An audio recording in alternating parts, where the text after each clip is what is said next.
So hey guys, welcome back to our channel Made Humanities Easy.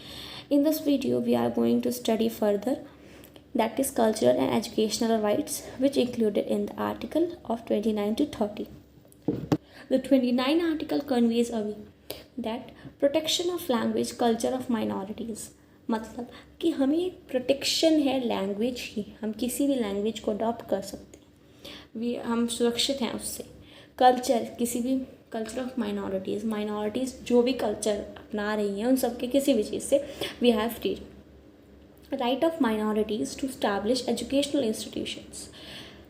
Right of minorities मतलब minorities को right है establish करने का educational institution. ठीक है. Next is right to property, that is deleted from the fundamental right. In 1978, RTP means right to property, deleted from the list of fundamental right. RTP removed through the 44th Amendment. Now RTP became illegal right under Article 300A. Got it? Next is right to constitutional remedies, that is included in Article 32. So it is a very important right, we can say. Why? So Dr. Bhimrao Ambedkar considered this right as a heart and soul of the Constitution. So आप समझ सकते हैं कि कितना important right है ये. If any of the fundamental right is violated, the citizen and citizen can approach the High Court or the Supreme Court to get it. कोई भी फंडामेंटल राइट वायलेट किया जा रहा है तो सिटीज़न अप्रोच कर सकती है हाई कोर्ट में और सुप्रीम कोर्ट में उसको पाने के लिए. Okay. And the supreme court and high court can issue orders and give directions to the government for the enforcement of these rights. और यहाँ तक कि सुप्रीम कोर्ट और हाई कोर्ट जो है वो ऑर्डर पास करेंगे, डायरेक्शंस देंगे गवर्नमेंट को कि वो उस राइट को इन्फोर्स करें. Next topic is writs. Supreme Court and High Court issue 5 writs or orders to the government for enforcement of rights. Supreme Court और High Court issue करता है 5 writs और orders to the government को enforcement करने के लिए किसको, right को. So there are 5 writs, that is habeas corpus, mandamus, prohibition, certiorari and quo warranto. ठीक है. This is writ issued. कौन सा writ? Habeas corpus. Our first writ, that is habeas corpus. This writ is issued by the court to release a person who is under illegal custody and produce him in the court. इस writ में क्या है? ये writ issue किया गया है court के द्वारा रिलीज करने के लिए किसी पर्सन को जो अंडर इलीगल कस्टडी है, फालतू में उसको जेल में भर रखा है लेकिन कोई मतलब नहीं है, इलीगल है वो, and produce him in the court. ठीक है. Next is mandamus. That is, this writ is issued by the court, same, when it find that a particular officer is not doing his legal duty. इसको government के issue किया गया है, ऐसा इसलिए किया गया है जब ये हमें दिखेगा कि कोई पर्टिकुलर ऑफिसर जो है वो अपना काम इलीगल ड्यूटी की तरह नहीं कर रहा है, इलीगली कर रहा है, तो इस रिट को हम फॉलो करेंगे. Next is prohibition. इसमें क्या है? This writ is issued to an inferior court if it goes beyond its jurisdiction. ये रिट इशू किया गया है टू एन इंफीरियर कोर्ट को जब वो अपने जुरिसडिक्शन बियॉन्ड इस जुरिसडिक्शन अपने एरिया के बियॉन्ड जाता है. Next is certiorari, that is the court में ask any inferior court to transfer the case to the other court. मतलब जो कोर्ट है वो आस्क कर सकते किसी भी इंफीरियर कोर्ट में ट्रांसफ़र करने के लिए केस को किसी अदर कोर्ट को. ठीक है. And the last writ, that is quo warranto. In this writ, the court examine the legality of claim of a person to a public office. मतलब इस writ में जो क्यू वारंटो है उस writ में जो कोर्ट है वो एग्जामिन करता है लीगलिटी को, किसी पर्सन के क्लेम को टू आ पब्लिक ऑफिस, किसी public office. Next topic is directive principles. It solve the problems of the people. It is non justiciable. ठीक है. सो डायरेक्टिव प्रिंसिपल में और फंडामेंटल राइट में आपका डिफरेंस पूछा जाता है तो उसको हम फर्दर डिस्कस करेंगे. Directive principle included in the part 4th of the Indian Constitution, which deals with the directive principle of state policy, as I told you. From Article 36 to 51, which is related to DPSP, इसको short form में DPSP भी कहा जाता है, directive principle of state policy, जो 36 से 51 article के बीच में आता है, ठीक है। Aim of the directive principles of state policy, what is the aim, question भी आता है। सो एम क्या है डायरेक्टिव प्रिंसिपल का स्टेट पॉलिसी का? सो वेलफेयर करना किसी पीपल की, सब पीपल का वेलफेयर करना, social economic and political justice provide करवाना, raising the standard of living, equitable distribution of resources, standard of living को रेज करना और इक्वल अमाउंट में डिस्ट्रीब्यूशन किसका, रिसोर्सेज का प्रोवाइड करवाना। And third one is promotion of international peace, international peace में का प्रमोशन करना कि हमें एकता बनाई रखनी है, ठीक है। और डायरेक्टिव प्रिंसिपल स्टेट पॉलिसी के 3 प्रिंसिपल हैं। First is socialist principle, next is Gandhian principle, and the third one is liberal principle. So firstly we discuss in the socialist principle. Socialist principle, the first point is I give equal pay for equal work. Equal पैसे दिए जाएंगे, समान पैसे दिए जाएंगे, पे किया जाएगा किसी समान कार्य के लिए, जितना दिया जाता है उतना ही दिया जाएगा, इक्वली किया जाएगा। राइट टू वर्क, वर्क का अधिकार है। Fair distribution of resources, prevention of wealth concentrated in the hands of a few individual, removal of inequality. So इसमें सिंपल सी बात सबको एक साथ सोशली रखने की बात की गई है। गांधीयन प्रिंसिपल में क्या है, जो फॉर्मेशन है ग्राम पंचायत का हुआ है इसमें, कि वो ग्राम पंचायत बनेगा जो सब पीपल की नीड्स को, ज़रूरतों को पूरा करेगा।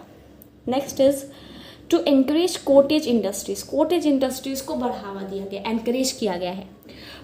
Protect the weaker section from the social inequality, weaker section को सोशल इनइक्वालिटी से प्रोटेक्ट किया गया है।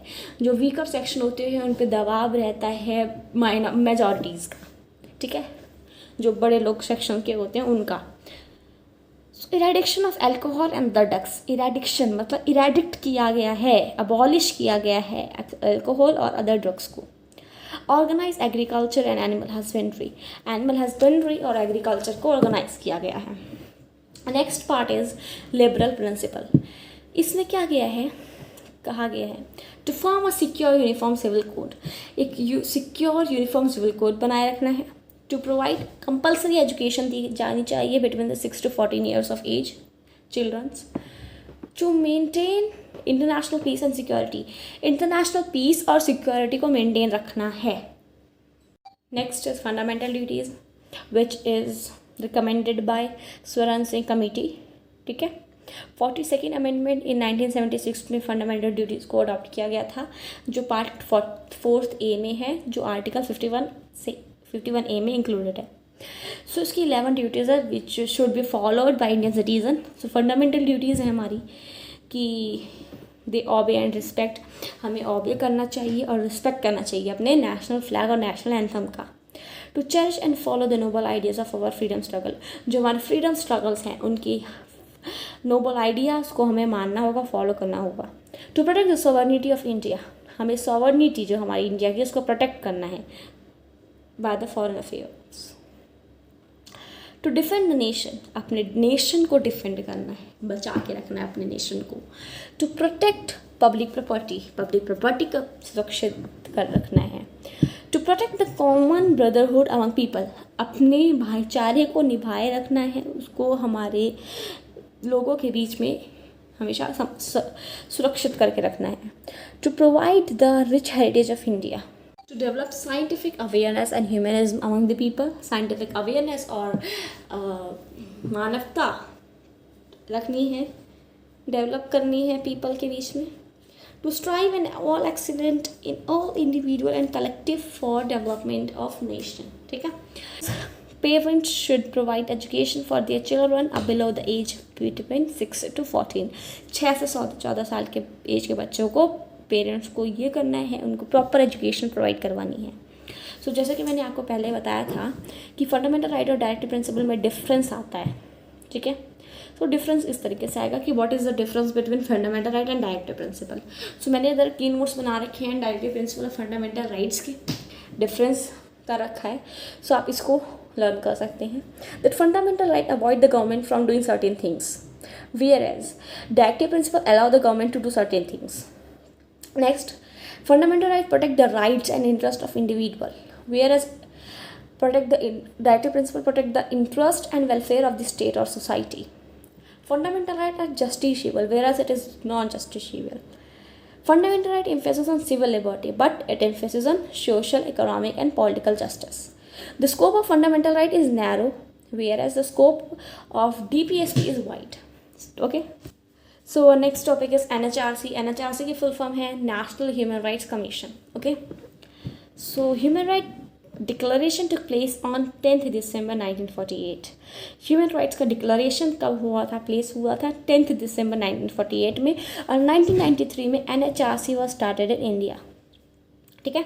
In NHRC there are 5 members. So former Chief Justice of Supreme Court, first member.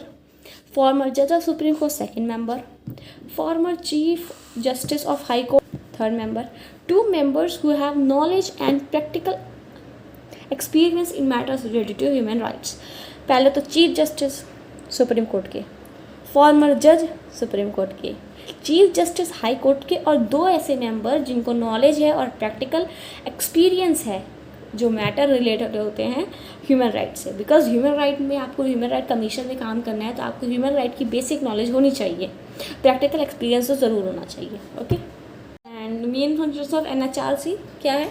To make awareness about human rights, awareness करना human rights के बारे में. ठीक है. And second one is to conduct study about human rights, conduct करना study कि क्या हो रहा है ह्यूमन राइट्स का, कुछ एक्सप्लॉयटेशन तो नहीं हो रहा है, तो उन सब के कंडक्ट करना स्टडी NHRC का काम होता है. To investigate about the human right violation, वही चीज़ इन्वेस्टिगेट करना कि ह्यूमन राइट का कहीं वायलेशन तो नहीं हो रहा है, उनको सही ह्यूमन राइट उनको प्रोवाइड करना. ठीक है. To receive petitions from the victims of high court violation, sorry human right violation, receive करना पिटिशंस, जो पिटिशन देते हैं लोग from the victims of human right violation, जिसने ह्यूमन राइट का वायलेशन किया गया है उससे पिटिशन रिसीव करना. To encourage non governmental organisation NGOs to involve the human right activities, encourage करना NGOs को कि वो ह्यूमन राइट एक्टिविटीज़ को इन्वॉल्व करें अपने उसमें. So this is in this video and अगला चैप्टर हम नेक्स्ट टाइम करेंगे. Till that stay tune and don't forget to comment your doubts and share this video to your friends and like the video also. Thank you for watching.